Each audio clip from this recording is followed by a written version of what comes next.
Vamos recitar juntos Filipenses 4:4. Acho que pode jogar ali na tela para a gente poder ler. Logo em seguida a gente vai orar. Filipenses 4:4. Vamos ler juntos? Alegrai-vos sempre no Senhor. Outra vez digo, alegrai-vos. Pai querido, Tu és a nossa alegria, Tu és a nossa força, Tu és a nossa esperança, Tu és a nossa salvação eterna.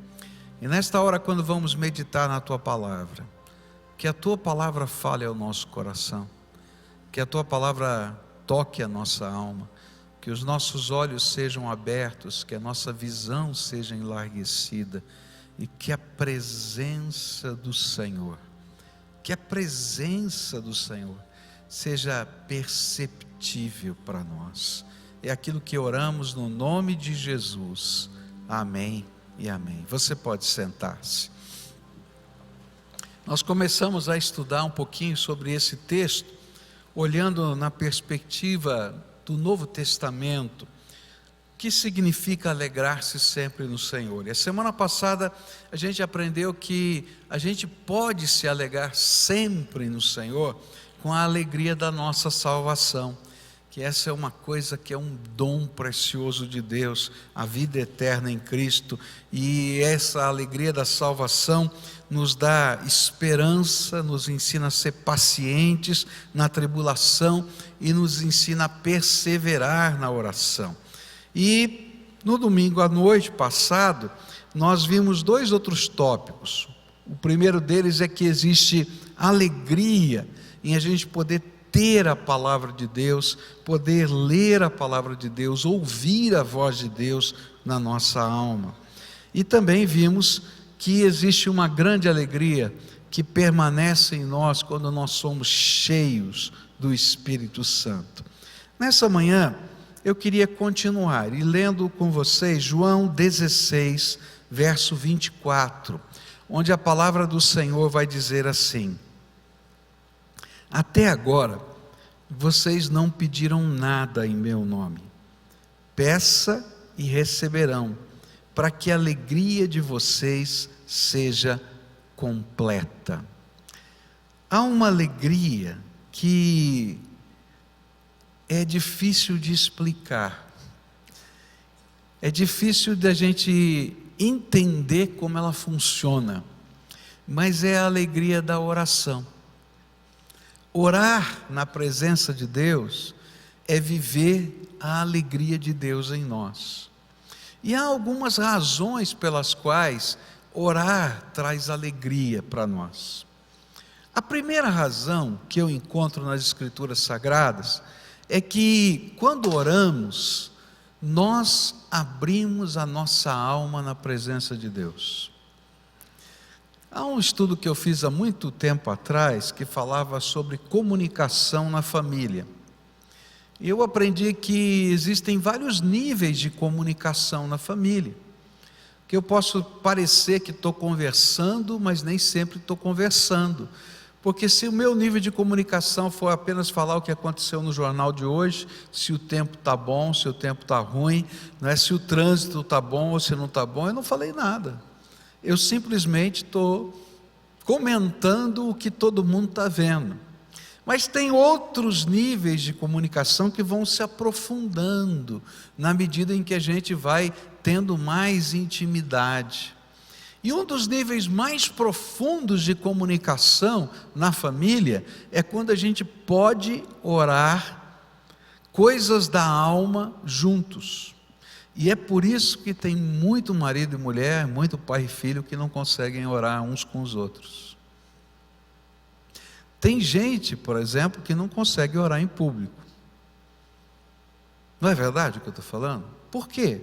Porque é alguma coisa tão profunda da alma que a gente tem dificuldade de se desnudar na frente das pessoas, porque a gente está abrindo a nossa alma. Mas quando nós oramos, nós abrimos a nossa alma para Deus de tal maneira que Deus pode tratar o nosso coração.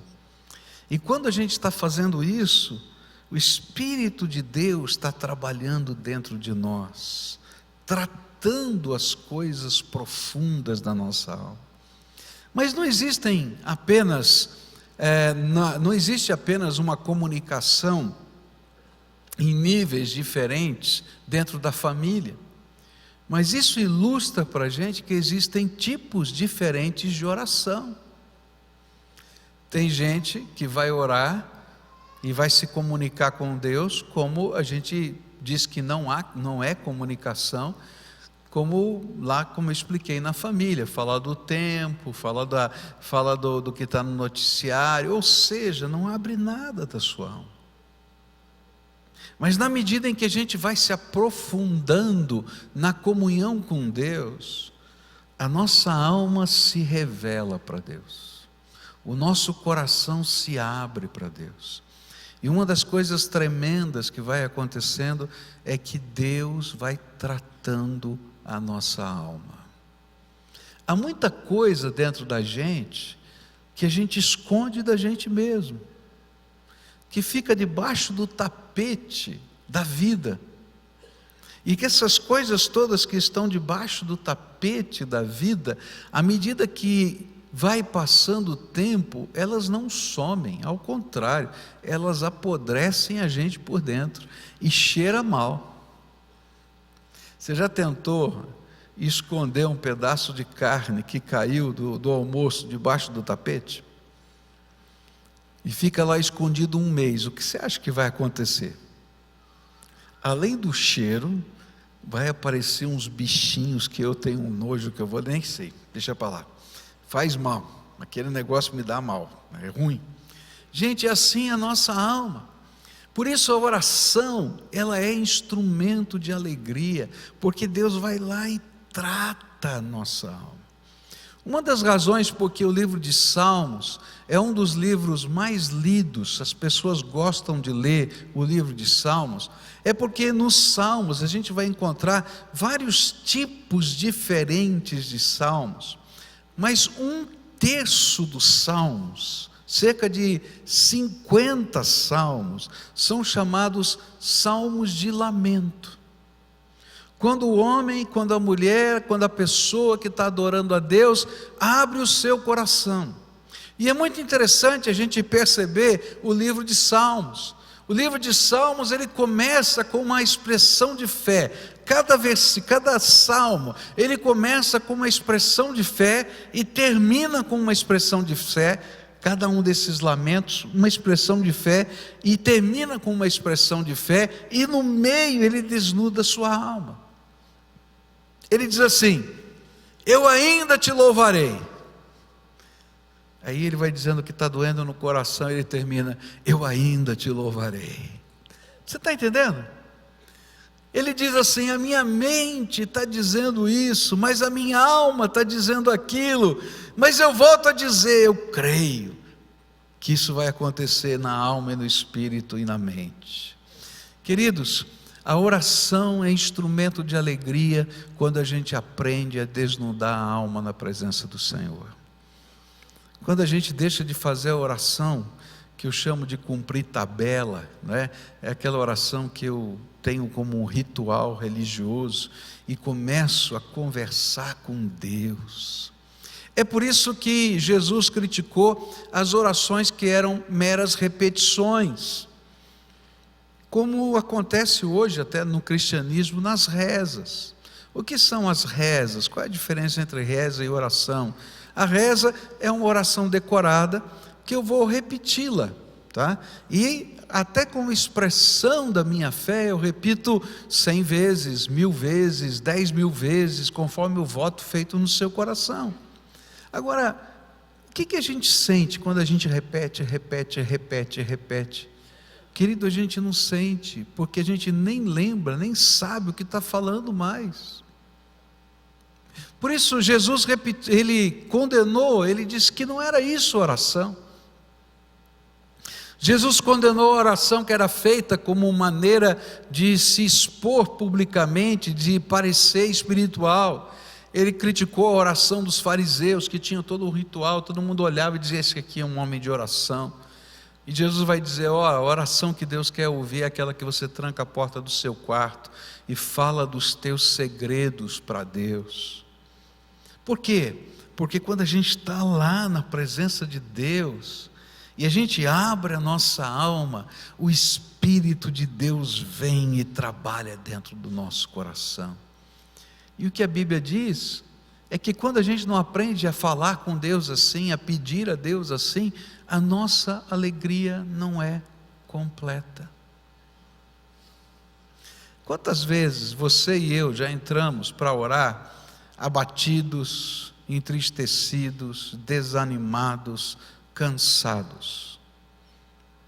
E quantas vezes a gente saiu do quarto de oração sem poder explicar, porque nada aconteceu, cheios da alegria do Espírito, porque alguma coisa aconteceu, Deus nos visitou com a sua graça, e ainda que visivelmente não tenhamos percebido todos os atos, a gente pode perceber a graça de Deus nos visitando.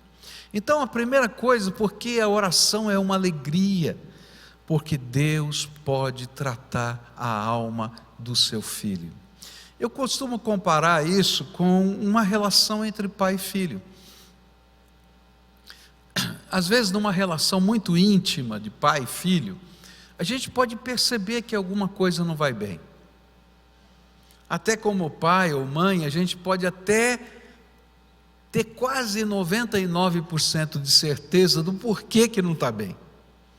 Não é verdade? A gente vê, olha, está acontecendo alguma coisa, a gente está percebendo e tal, mas enquanto o filho e o pai não abrem o coração para dizer: olha, o que está doendo é isso, o que está acontecendo é aquilo, a gente não consegue descer mais fundo no jeito de amar, de tratar, de cuidar e de abençoar. E aí ficamos sabendo sem poder tocar, cheio de dedos para não machucar, quando na verdade, quando a gente pode se abrir, talvez a gente não possa fazer muita coisa, mas o amor que envolve pode fazer a dor diminuir bastante na alma. Quando nós abrimos o nosso coração para Deus, não apenas o amor dele faz diminuir a dor da nossa alma, mas a gente está falando com aquele que pode todas as coisas, com aquele que pode todas as coisas. Uma cena que me faz vibrar, não é? É quando Isaías vai fazer uma visita ao rei, e ele diz para o rei, eita visita pastoral complicada, né? Ele vai lá em nome do Senhor e diz assim: rei, prepara a tua alma e prepara a tua casa, porque você vai morrer. Você quer receber uma visita dessa pastoral? É ruim, né? Fala a verdade, né? E aí então, no meio da visita, não sei porquê, né, o rei não quer olhar para a cara do profeta, né? E ele vira a cara para a parede e não quer mais conversar mais com o profeta, e o profeta vai embora. E naquela hora o rei começa a orar, ele começa a chorar na presença de Deus, e ele abre a sua alma na presença do Senhor. E enquanto o profeta está indo embora, descendo as escadarias do palácio, o Espírito Santo de Deus fala com o profeta: volta lá, volta lá. E ele volta, e você vai dizer: ouvi a sua oração, e vi as suas lágrimas, e vou acrescentar à sua vida mais 15 anos. Querido, toda vez que a gente fala com Deus Todo-Poderoso, a nossa alegria pode ser completa. Sabe por quê? Porque além dele tratar a nossa alma, ele é o Todo-Poderoso Senhor do céu, da terra, do tempo, do espaço, do passado, do presente e do futuro. Você entra no trono do eterno para falar com ele. A segunda razão porque a oração é instrumento da alegria É porque o Deus que trata a nossa alma é o Deus que revela os seus desígnios. E é interessante isso, porque algumas dessas orações, elas não são respondidas da maneira como nós imaginamos, mas Deus revela o seu propósito. É interessante, Ele manifesta algo na vida dos seus servos, é algo tão importante, tão sério, que o profeta do Antigo Testamento vai dizer assim: Deus não faz nada sem revelar antes os seus desígnios aos seus servos, os profetas. É muito forte essa expressão. Um Deus que compartilha os propósitos dele conosco. É tremendo. Muitas vezes a gente vai chegar em nossas orações à presença de Deus, vai desnudar a nossa alma, a gente vai reclamar, a gente vai chorar, a gente vai ficar bravo. Já ficou bravo com Deus? Eu já fiquei. E você? Não é verdade? Nossa, eu não estou entendendo esse negócio, como é que pode, não sei o quê, papapá, e a gente reclama. E é interessante que Deus vai ouvindo, até uma hora que Ele diz: espera aí, deixa eu explicar algumas coisas para você, né? E aí Ele confronta a nossa alma com a sua verdade, com o seu desígnio, com o seu propósito. E toda vez que Deus se revela para nós, e Ele se mostra para nós, Ele mostra o seu propósito para nós, Ele mostra não os detalhes, porque Deus não nos dá um mapa detalhado de tudo que Ele vai fazer, mas Ele vai dizer: eu tenho um plano, eu tenho um propósito, eu tenho um alvo, você não é um acidente nesse processo, nem está fora da minha visão, eu tenho algo que está sendo montado e preparado. Aí nós somos confrontados pela graça de Deus, pelo poder dEle, pela sabedoria dEle, e nos convertemos. A oração, que é a alegria, é aquela que gera em nós conversão, porque nós somos confrontados com a palavra de Deus. É interessante quando a gente lê o livro de Abacuque nessa perspectiva da oração. Abacuque, ele sobe na sua torre de vigia, era uma expressão que ele usava para dizer do seu tempo de oração. Eu estou aqui orando e vigiando sobre o povo de Deus na minha oração, e ele começa a reclamar, e ele diz assim: Senhor, tem muita injustiça nessa terra, dá uma olhada, Senhor, nesse meu povo está injusto, fulano está assim, Beltrano está assado, olha isso, olha aquilo outro, Senhor, o Senhor tem que fazer alguma coisa contra essa injustiça. E aí Deus começa a falar com o profeta: você tem razão, tem muita injustiça nessa terra, você tem razão, essa injustiça já chegou até o céu, e então agora eu quero dizer para você os meus decretos. E ele está lá, Abacuque, esperando os decretos. Eu vou pegar a Babilônia, um povo duro e cruel, tirá-lo lá do seu país, vir aqui com os seus exércitos, fazer uma guerra com essa nação para acabar com a injustiça nessa terra. E aí Abacuque diz: não, Senhor, não foi bem assim que eu pedi. O Senhor vai pegar esse povo ruim para vir destruir a nossa terra, acabar com tudo, mas como é que pode? Ele diz assim: mas não foi você que pediu para eu tratar da injustiça? Foi, mas não assim, Senhor, não desse jeito. E é interessante que todo o livro de Abacuque é uma disputa entre o coração do profeta, que vai indignado diante do Senhor e reflete a indignação de Deus, e volta agora desesperado, porque Deus está respondendo a oração dele, mas não do jeito que ele imaginava. Até que chega o capítulo 3, e no capítulo 3 há uma conversão. E ele diz assim: Senhor, eu não entendo tudo o que acontece, eu não sei por que o Senhor tem que usar um povo pior que a gente para tratar da gente. Eu sempre brinco, né, que todo Jacó que se digna merece o Labão que Deus prepara, né? Porque tem que ter um cara pior, mais enrolado do que Jacó, que era Labão, o sogro dele, né? Para tratar o coração de um cara tão enrolado quanto ele, né?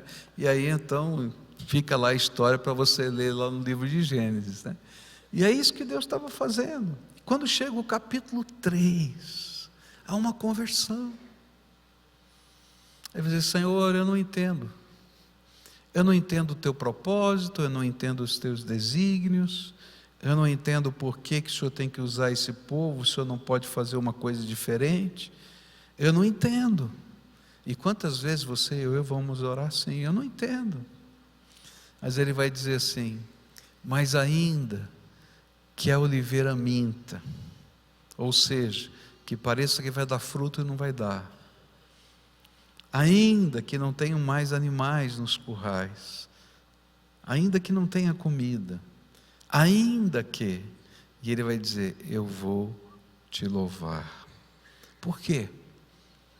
Porque eu sei que o Senhor é o Deus Todo-Poderoso, o Senhor de todas as coisas, e nada, absolutamente nada, está fora do seu plano. E se é preciso passar por esse momento que a gente está passando, ainda que eu não entenda, se não tem outro jeito, eu vou confiar na tua potente mão. Alguém aqui já foi internado alguma vez? Alguém aqui já fez uma cirurgia? Tem vários, né? A coisa mais chata na cirurgia é vestir aquele jalequinho, né? Sabe, conhece aquele jalequinho que eles põem? E quando fui fazer uma vez a cirurgia, colocaram o jalequinho, eu era maior do que sou hoje, e o jalequinho não tinha o tamanho adequado. Ele cobria a parte da frente e a parte de trás estava aberta. E eu me lembro que tinha uma enfermeira no quarto, né, me preparando para ir para a cirurgia, e eu estava tão assim, sem graça, sem jeito. Aí eu olhei assim e falei para ela: minha filha, que coisa horrível, aqui dentro a gente perde completamente a dignidade da gente.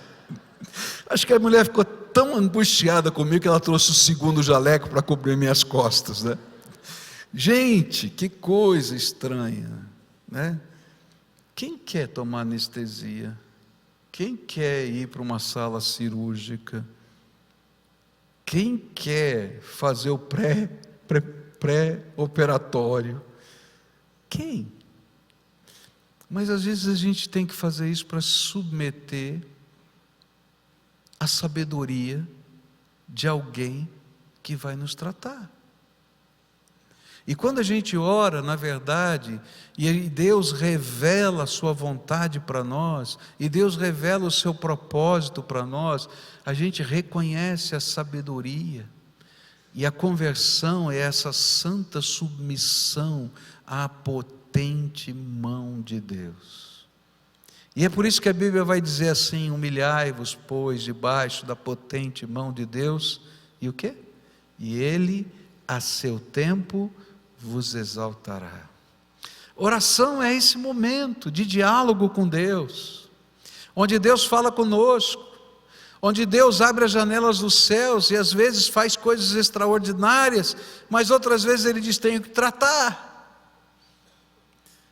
Mas oração é o lugar da conversão, onde a gente se coloca na potente mão de Deus e diz: tu és o Senhor da minha vida. E eu não sei o que vai acontecer, porque apesar do Senhor revelar, Ele não dá os detalhes. Mas eu ainda te louvarei, porque Tu és o Senhor da minha vida. E aí, a nossa alegria é completa, não pelos fatos ou pelas circunstâncias, mas ela é completa porque o Deus que é completo, eterno, Todo-Poderoso e Senhor da nossa vida, nos visita em Sua graça. Por fim, diz a palavra de Deus, que a gente pode pedir e receber, para que a alegria seja completa. E Atos 8, versículos 6 e 7 vão dizer assim: quando a multidão ouviu Filipe e viu os sinais miraculosos que ele realizava, deu unânime atenção ao que ele dizia. E os espíritos imundos saíam de muitos, dando gritos, e muitos paralíticos e mancos foram curados, e assim houve grande alegria naquela cidade. Alegrar-se no Senhor é poder desfrutar da alegria de ver as respostas das nossas orações.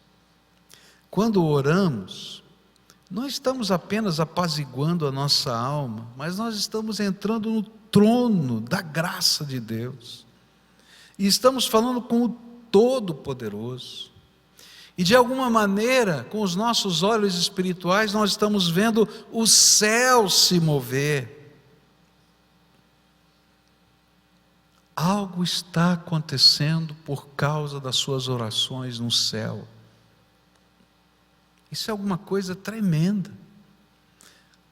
Talvez nunca tenhamos visto com os nossos olhos o que está acontecendo no céu enquanto estamos orando, mas Deus permitiu que o apóstolo João tivesse o privilégio de ver o que está acontecendo no céu enquanto nós estamos orando, para que ele pudesse escrever nas Escrituras, e para que todos nós pudéssemos entender o que está acontecendo, e isso pudesse trazer alegria ao nosso coração.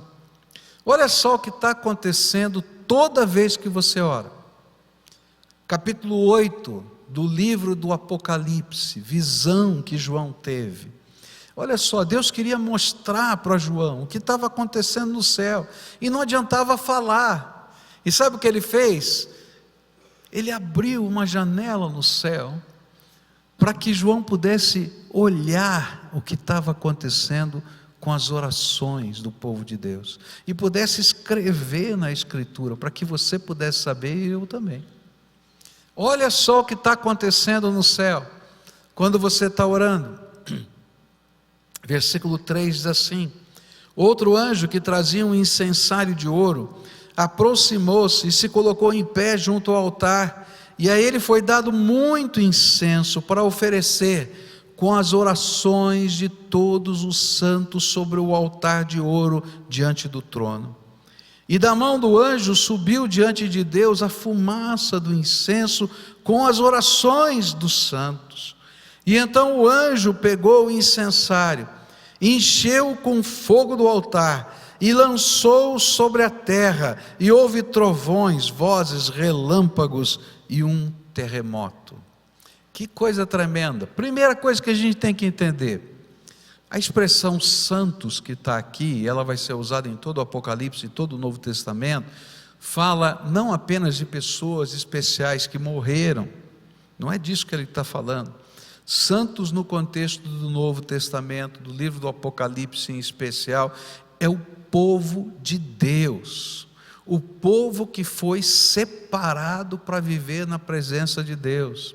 A palavra santo aqui não significa alguém que não peca, mas alguém que decidiu pela fé separar-se para viver a vontade de Deus. E então ele está dizendo: bom, o que está acontecendo com a oração do povo de Deus? E olha que cena bonita. Os anjos estão ministrando no trono da presença de Deus. E o trono da presença de Deus, num determinado momento, ele fica cheio de uma fumaça, de incenso aromático, um cheiro gostoso. E nessa figura, porque essa é uma figura de linguagem, uma ilustração que Deus está dando, nessa figura, ele está dizendo que esse cheiro suave, essa fumaça que envolve todo o trono de Deus, é levado pelos anjos à presença do Senhor, e são o quê? As orações do povo de Deus. E eu não entendo muito bem a dinâmica do céu, porque eu sei que Deus é onisciente, é onipresente e é onipotente. Eu sei que Deus sabe todas as coisas, que Deus pode ouvir todas as nossas orações, mas por alguma razão, ele disse: anjos, venham aqui ajudar o meu povo. E nessa hora, quando você está orando, eu creio que anjos do Senhor estão acampados ao nosso redor. Você está entendendo? E começa a haver um movimento no céu e na terra, onde as suas orações são colocadas nas salvas de prata do trono de Deus, e começam a subir na presença do Senhor. Mas o movimento não é unilateral, em que você está subindo só as suas orações, mas no momento em que elas chegam ao trono de Deus, Deus derrama fogo do altar. Eu não sei o que significa isso, porque esse fogo do altar é uma ilustração do poder de Deus, da manifestação de Deus, da glória de Deus, da força de Deus, do amor de Deus, da alegria de Deus. E esse fogo do altar é derramado sobre onde? Sobre as salvas que estão levando as orações. E essas salvas com o fogo de Deus são derramadas sobre a terra, onde vivem os servos de Deus, os santos de Deus. É como se estivesse dizendo: filho, toda vez que você ora, você coloca em movimento os exércitos celestiais, você coloca em movimento os anjos de Deus, na direção do céu e na direção da terra. Eu creio que muitas vezes, enquanto nós estamos orando, Deus está mandando os seus anjos a lugares que a gente não pode ir. Eu estava ouvindo um testemunho essa semana sobre pessoas que contrabandeiam Bíblia para lugares que são proibidos de distribuir, e um deles disse uma coisa que eu achei tão tremenda, porque ele estava com o seu carro lotado de Bíblias, visivelmente, e ele parou num ponto de checagem, e ele usou essa expressão, a oração do contrabandista: Senhor, fecha os olhos para esse povo não poder ver o que está aqui. E aí o guarda olhou, mandou abrir o carro e falou: e agora? Estou perdido. Ele abre o carro, abre a porta-mala, ele olha e diz assim: cara, para que você está levando tanta verdura assim no seu carro? Ele deu um sorrisozinho assim, não falou nada. Quando entrou no carro, falou: obrigado, Senhor, porque a palavra de Deus aos olhos desse homem virou verdura. Sabe o que eu creio? É que naquela hora, os anjos do Senhor que levaram aquela oração voltaram e tocaram os olhos daquele homem com a mesma cegueira que tocou os olhos do exército que cercava Eliseu. Lembra dessa história? Gente, está acontecendo alguma coisa. Toda vez que eu e você estamos orando, está acontecendo alguma coisa na dinâmica gloriosa do Todo-Poderoso. E é por isso que a Bíblia diz que a oração é a expressão da alegria do povo de Deus, até quando a gente chora. Porque quando choramos, Deus recolhe no seu odre cada uma das nossas lágrimas e escreve no seu livro a razão delas. Porque quando a gente chora, o Senhor chora conosco, porque Jesus chorou quando alguém estava chorando do lado dele. Porque quando nossa alma se abre na presença de Deus, o Senhor trata o nosso coração nas suas profundezas. Porque na batalha da oração, Deus revela propósitos que não conseguiríamos entender. Mas porque o céu se movimenta e milagres acontecem, porque o Deus que nos ama é Deus que não fica parado diante da oração do seu povo. E é tão interessante, porque a Bíblia diz que os anjos são ministros de Deus a serviço de nós, servos dele. E eu fico imaginando quantos anjos do Senhor tem aqui agora. Quantos anjos do Senhor têm acompanhado a sua vida? Quantos anjos do Senhor estão levando e trazendo coisas do céu para a tua vida, para a tua alma. Eu me lembro do testemunho da Ana Alzira aqui na situação de guerra, ela como missionária, e ela disse assim: quando eu cheguei aqui eu estava tão cansada, tão pesado, tanta coisa tinha acontecido naquela situação de guerra, que eu acho que Deus deu umas férias para os meus anjos, porque as asas deles já deviam estar tão furadinhas de bala, de tanta coisa, porque eles ficaram lá ao meu redor o tempo todo. Esse era o jeitão brincalhão dela falar, mas eu creio que havia sim um exército de anjos ao redor daquela serva de Deus, assim como há anjos do Senhor ao seu redor, tanto para trazer as respostas, quanto para levar o incenso da sua oração até o trono de Deus. Tanto quanto eles estão para trazer respostas e levar o incenso, eles vão adiante do povo de Deus, porque o Senhor é o Senhor dos exércitos celestiais que caminha conosco. Nessa manhã eu queria orar com você, a oração da alegria, a oração da esperança, a oração da alma que é tratada, a oração em que Deus revela a sua vontade, a oração dos milagres, porque ela sempre vai ser a mesma oração, porque a oração é essa comunhão santa com Deus.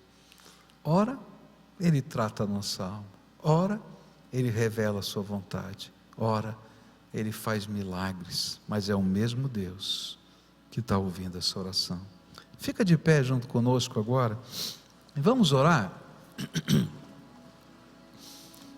Se a orquestra pudesse tocar algo bem suave agora, porque a primeira oração eu queria que fosse tua. Nós fomos desafiados a experimentar a alegria do Senhor, mas às vezes para experimentar a alegria do Senhor a gente tem que tirar o que está fazendo mal na nossa alma na presença dEle. Tem algo que está doendo no teu coração? Tem alguma coisa que está em revolução dentro da sua alma? Então agora eu queria que você começasse a falar com Deus. E lembra, isso vai subir como um incenso de cheiro suave. Abre a tua alma, fala o que está dentro de você.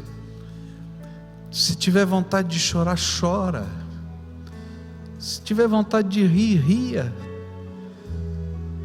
Deixa Deus tratar aquilo que vai no profundo do seu coração. Só você e o Senhor sabem, mais ninguém. Fala para Ele, conta para Ele. Dá nomes, explica as suas razões, fala para Ele. Tem alguma marca na tua vida, pode ser no passado ou do presente, que te imobiliza em algumas situações? Conta. Tem alguém que você ama muito, que te feriu a ponto de você não conseguir enxergar o futuro? Então fala para Deus, fala, conta para Ele.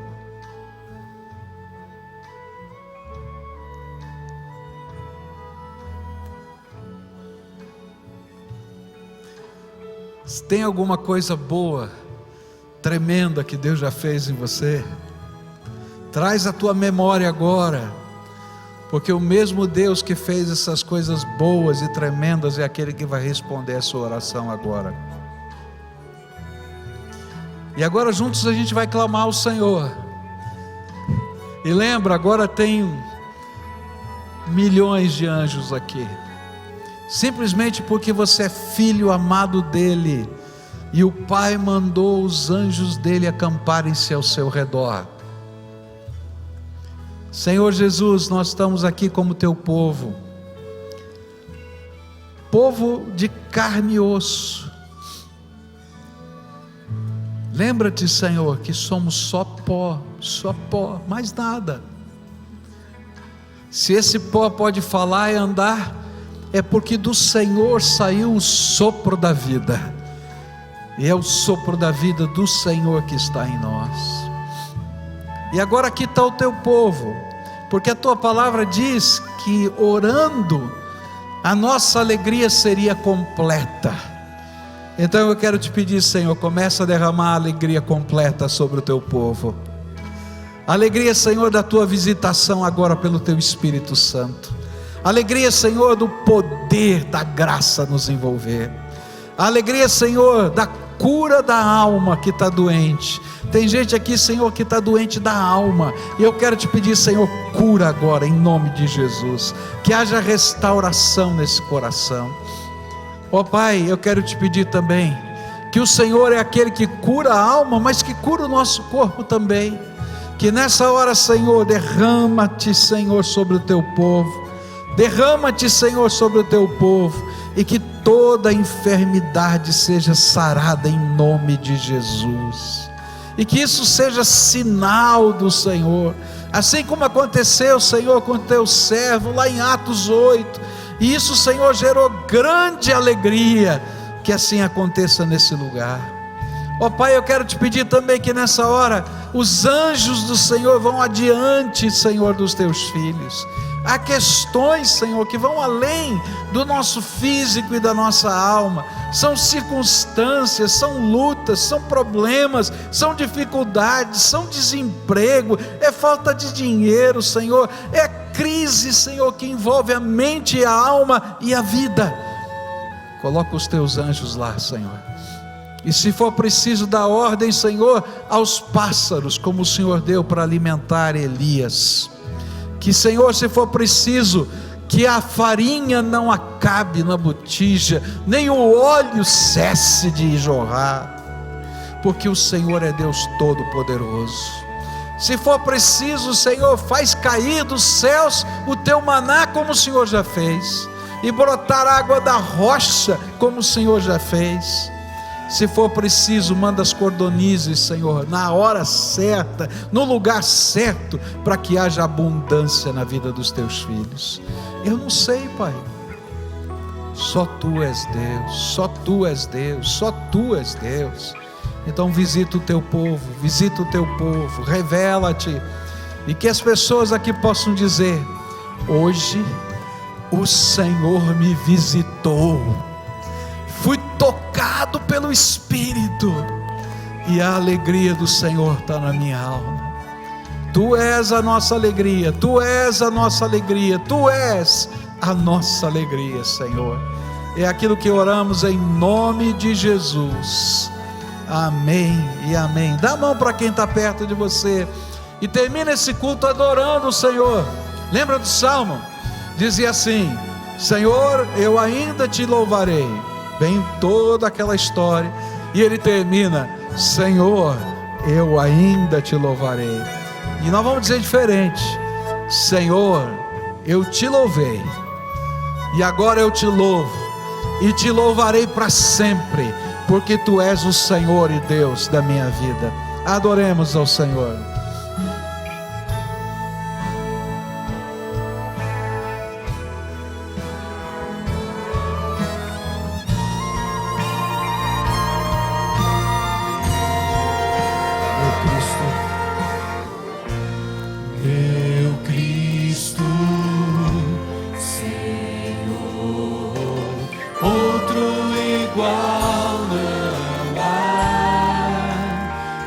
Sempre, ó Rei, te louvarei por teu maravilhoso amor.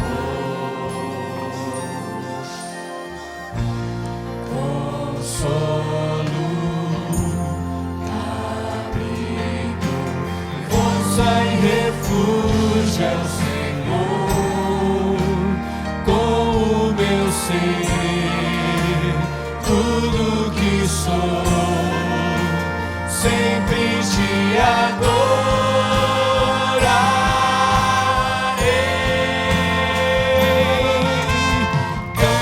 ao Senhor toda a terra e proclame força e poder e louvores ao Rei. Curvem-se os montes e ruja o mar com o som de teu nome. Canto alegre por teus grandes feitos, firmado estarei, sempre te amarei. Tuas promessas são incomparáveis, tuas promessas são incomparáveis, tuas promessas são incomparáveis, tuas promessas são incomparáveis.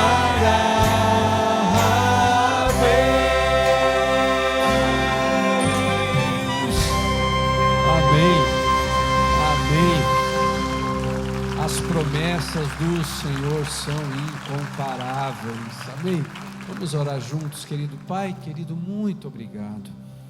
Experimentarmos o mover do Senhor, a presença do Senhor neste lugar, na nossa vida. Sermos impactados pela Tua palavra, por aquilo que o Senhor nos inspira, nos alegrarmos no Senhor em toda e qualquer circunstância, porque o Senhor é Deus fiel. Nós louvamos o Teu nome por esta manhã e por esse tempo junto. Que a graça do Senhor, a consolação e o Espírito Santo esteja sobre cada um de nós, Pai.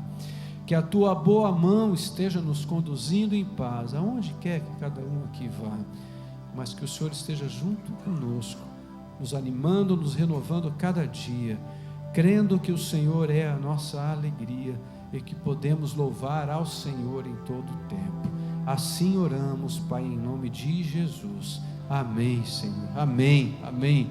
Querido, não sai daqui sem desejar a graça de Deus. Um abraço a alguém próximo de você.